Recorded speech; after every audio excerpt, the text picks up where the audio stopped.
Okay, kabady, for today's video, welcome my vlog. Ito na naman yung kabady ko. Kabady, bakit sabi mo yung mga Muslim mababait, walang nagaganap na krimen, walang kautusan ng Muslim na masama? Bakit ngayon pati yung mga kapulisan natin ay pinatay ng mga Muslim? Nako kabady, ito masabi ko sa iyo. Hindi katuruan ng Islam ang pumatay. Kasi paulit-ulit natin ito ino-open yung salitang Muslim. Ito masabi ko sa iyo kabady. Ang Muslim ay pinakadakila. Reliyon po ang Muslim. Hindi utos ng Islam. Hindi turo ng Islam ang pumatay. Ang turo ng Islam, paano magiging ganap sa bawat isa. Paano magiging ganap sa bawat isa yung makataong kapwang makatao. Ganon. Hindi nag-uutos ang Islam na pumatay ka doon, maggawa ka ng krimen doon, mag-ano ka dito. Kasi ito kabady, lahat na nangyayari, lahat na nakikita mo, makaluson man yan, makabisayas man yan, makamindanao man yan, lahat ho na punot dulo ng patayan na yan dahil sa politika.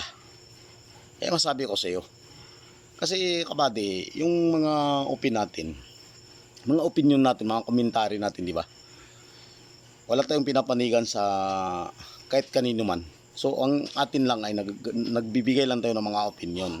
Kaya masabi ko sa iyo, yung salitang Muslim ay dakila ho.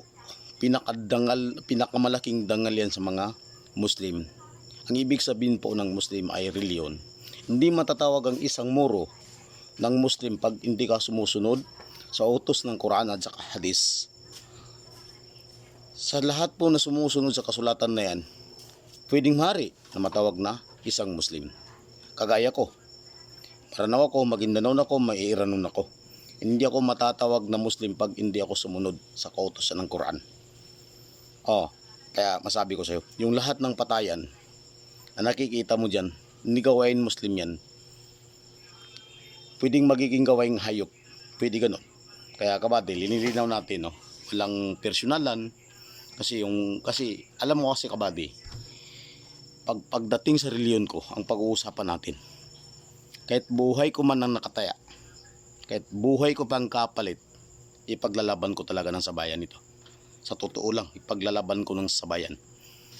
Kahit ngayon, mawalaan ako ng hininga, hindi problema yan. About sa reliyon kung pag-usapan natin, no? Kaya masabi ko sa iyo, yung salitang Muslim po ay malaking dangal sa amin, pinakadakila sa aming mga Muslim. Kaya ano natin yan, yung patayan na yan, ay ito masabi ko sa iyo, yung nagaganap na patayan sa lahat na nakikita mo sa lugar na to, kahit saan man na lugar, yan po ay punot dulo ay politika. Okay kabady, thank you po.